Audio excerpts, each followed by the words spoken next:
Tubahaye ikaze kuri Iga Vuba Icyongereza kandi bikoroheye.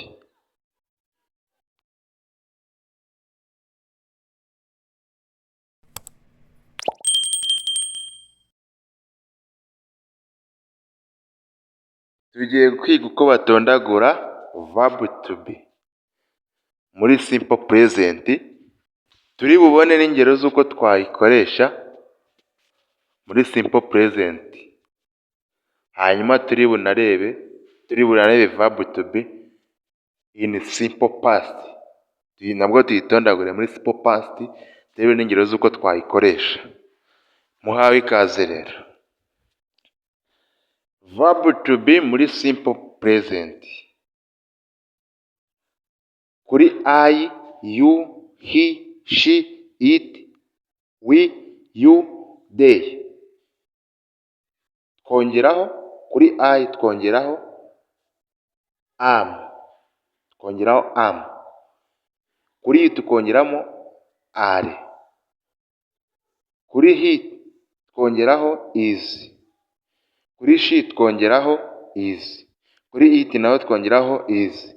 Kuri we twongeraho are. Kuri you twongeraho are. Kuri they twongeraho are. Ni ukuvuga ngo ahantu dukoresha are ni kuri you, no kuri we, no kuri you nanone, no kuri they.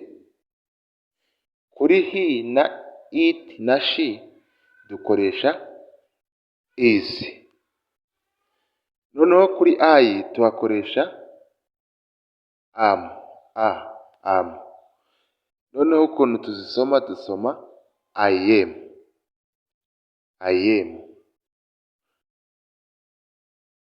Ndi. You are. Uri. He is. Ari. She is.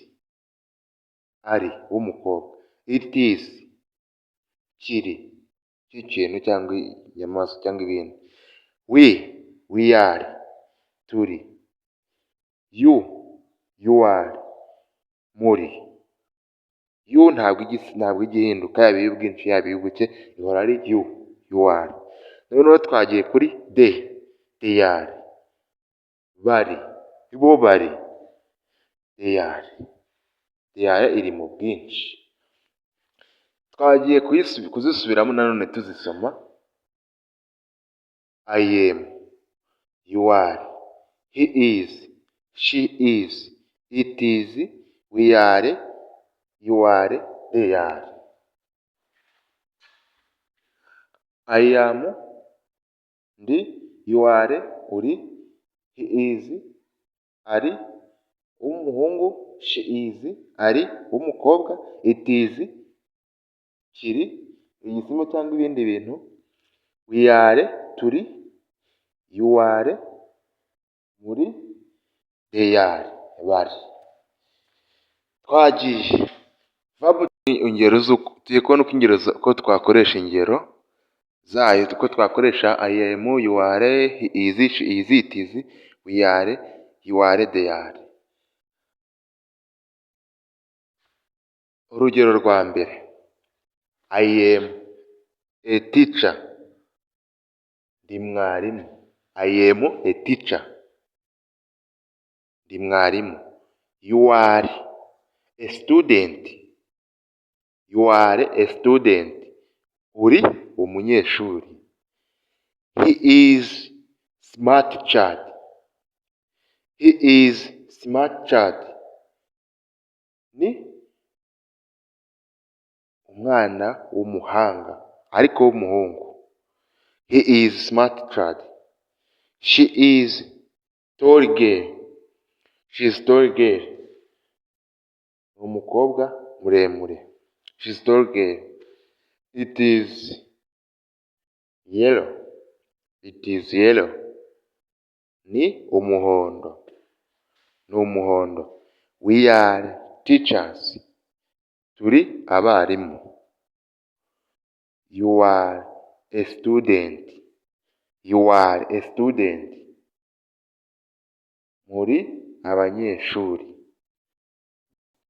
They are smart children. They are smart children. Abana mu bwinshi tuvuga children. Umwana umwe tumwita child. Child. Yaba ari benshi tukongeraho children. Bikaba children. Twagiye. Verb to be in simple past. Verb to be in simple past rero uko tuyitondagura tuba dufite was na were. Is ntayibirimo na are ntayibirimo na am ntayibirimo. Dukoresha was na were. Kuri I turakoresha I was. Nari you were. Wari.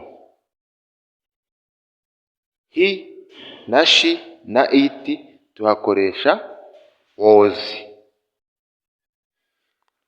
He was, she was, it was.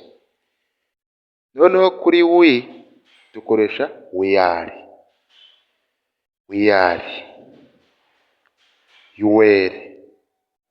You were. Mwari. They were. Bo bari.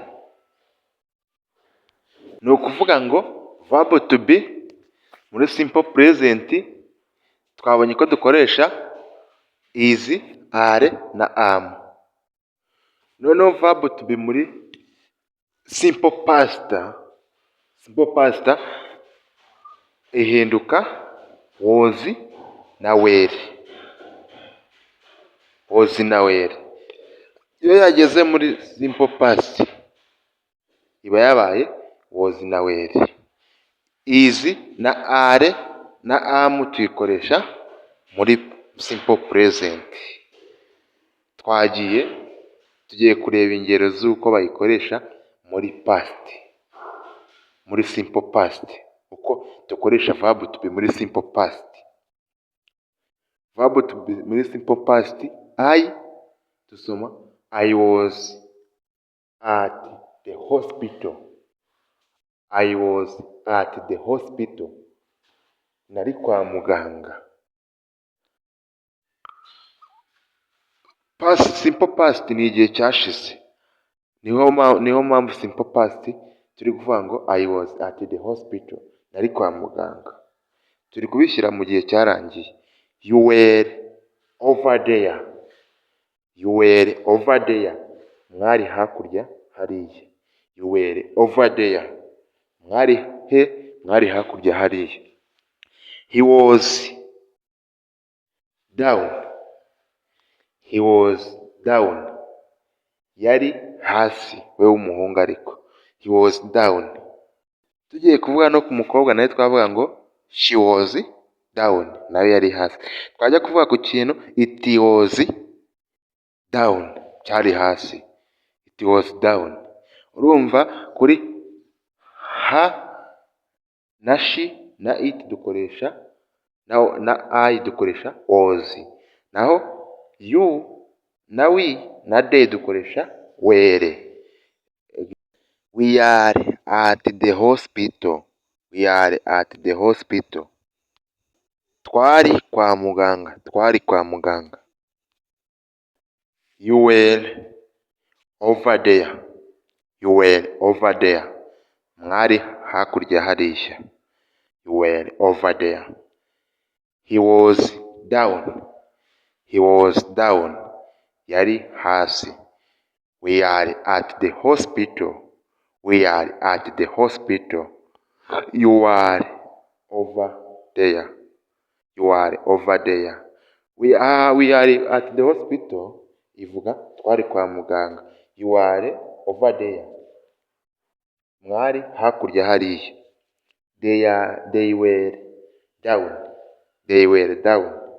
Bari hasi. Bo bari hasi. They were down. Noneho verb to be ihinduka was muri past. Was na were. Were rero tuyikoresha kuri you na we na you, y'uyu bwinshi na they were. Naho kuri I na he na she na it dukoresha was. Was tuyikoresha kuri I na he na she na it. Naho kuri you na we na you na they tuyikoresha were mu gihe cyashize. Tubaye dusubikiye aha ngaha. Tuzagaruka twiga verb to be in simple future. Verb to be in simple future. Verb to be in simple future. Uko bayitondagura mu gihe kizaza, tubone n'ingero z'uko tuzayikoresha mu gihe kizaza. Murakoze, ntimwibagirwe gukanda subscribe na share na comment ku kintu twahindura. Ku kintu twahindura ku myigishirize yacu. Murakoze.